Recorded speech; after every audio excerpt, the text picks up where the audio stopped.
If they wanted to lie about Jesus, it wouldn't make sense for them to make up embarrassing stories to portray who they were. If they wanted to lie, then why not make up a lie that makes them look good?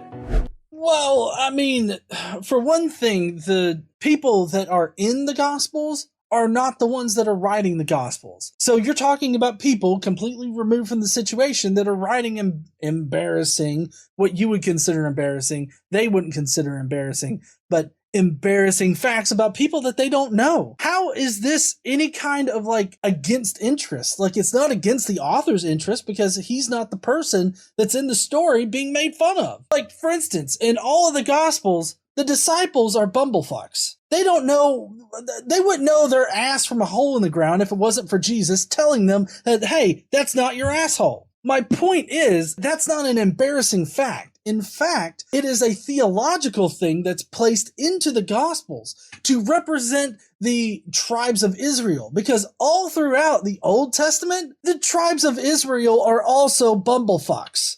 So it would be kind of odd for the disciples being representations of the 12 tribes of Israel to not be bumblefucks as well.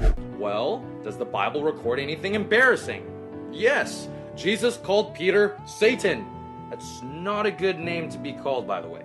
At the Garden of Gethsemane, Jesus tells his disciples to pray. Jesus leaves and returns to find them all asleep.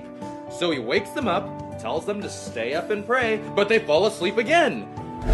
Well, I don't see how it's embarrassing for Jesus to call the one disciple, Peter, Satan. I mean, if the disciples in the Gospels are meant to represent the 12 tribes of Israel, I mean, God is pissed off at the 12 tribes of Israel for being bumblefucks. So for him to call him Satan is not an embarrassing fact. You also can't prove that in whatever gospel you happen to be pulling from that, you can't prove that the author would have direct knowledge of this happening, other than your assumption that it's an eyewitness that's writing it. But we know that it's not an eyewitness writing it, so that cannot fulfill the embarrassment criteria whatsoever. And then with the Garden of Gethsemane, that was actually copied from the Old Testament. Like him finding them falling asleep and everything like that. Like, that's all from the Old Testament. There are allusions between that and the Old Testament. This is supposed to be some kind of larger commentary on the relationship between God and the Israelite people. So why were they told to stay awake?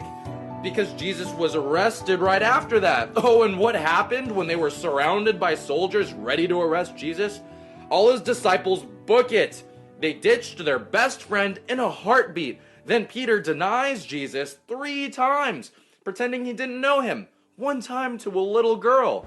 Well, yes, and again, this is to highlight the nature of the tribes of Israel. I mean, at every single point in the Old Testament, whenever the tribes of Israel either stop receiving the glory from God or whatnot, or they enter a time when they're not like enslaved, they run away from God. They run away from Jesus. They constantly run away from these figures of their faith. And so if the disciples didn't do that in the Gospels, that would make no sense. It would make no sense for the disciples to be representative of the people of Israel and them not to run away at the first sign of hardship. And then he cries his eyes out while the other disciples go hide somewhere. And to top that off, before all of this, the disciples were all debating on which of them were the greatest. Yes, this sounds like the Israelite people of the Old Testament. So, I mean, this seems totally congruent with what I've been saying this entire time. In front of Jesus. Anyone detecting some embarrassing material? I mean, it's embarrassing to you. That doesn't mean that it would be embarrassing to first century Christians, because obviously this is meant to teach a theological point of how you shouldn't abandon Christ just when things get hard or, something is gone awry. And you shouldn't be worrying about who is the best disciple or who is the best follower of Jesus and all this other. Like, these are theological lessons that the book is trying to teach. And this is plainly obvious. Of course, you're under the illusion that witnesses wrote this stuff down and that these are people with firsthand knowledge. But I still don't understand why you would think that they would consider this to be embarrassing when we simply cannot know what was embarrassing to first century Christians and Jewish Christians. So, why is this embarrassing thing important again? Because all the disciples, except for John, died brutal and horrible deaths for their faith. Some were crucified, stoned, beheaded, thrown into ovens, hanged. And if all these disciples were lying about their experiences with Jesus, why would they die for a lie? Well, they wouldn't die for a lie. For one thing, the people that were dying for their faith came so much later that they completely believed in the religion. So there's no way that they could die for a lie. The people that you're talking about here, the quote-unquote disciples or apostles, we don't know how they ended up dying. We hear literally nothing about the disciples after the Gospels.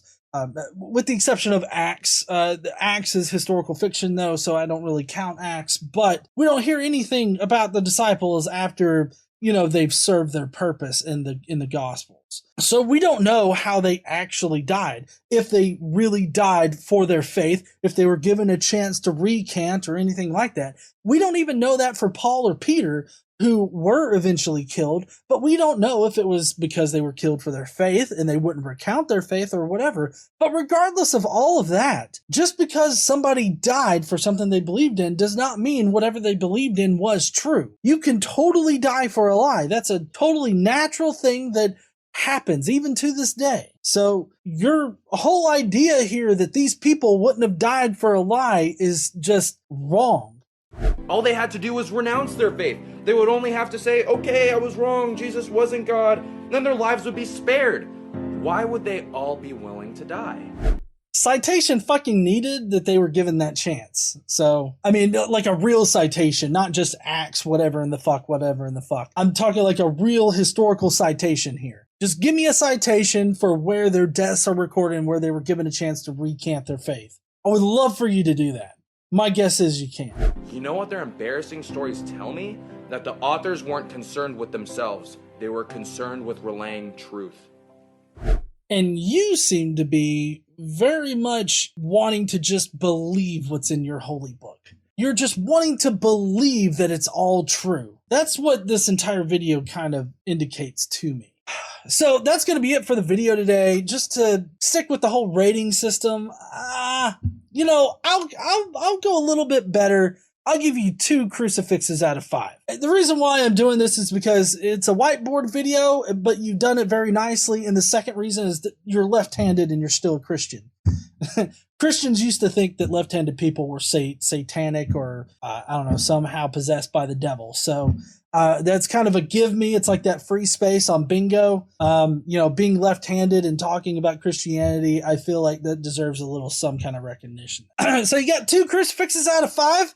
Way to go there. That's actually better than Monday's video about math. Now, the problems that I found with this video are the assumptions that eyewitnesses wrote the Gospels, the assumptions that Paul was an eyewitness to Jesus, the assumptions that people that wrote other books of the Bible were also eyewitnesses, even though they weren't. It really just boils down to you drinking the Kool-Aid and assuming that all of this was eyewitness testified, that Luke wrote the Gospel of Luke. And you're using that and you're building this case off of that idea, which would be fine if that idea wasn't bullshit. But the problem is that if you build this argument off of a bullshit premise, you still just have a tower of bullshit. It's like that giant shit pile in Jurassic Park. That's the amount of bullshit in this video.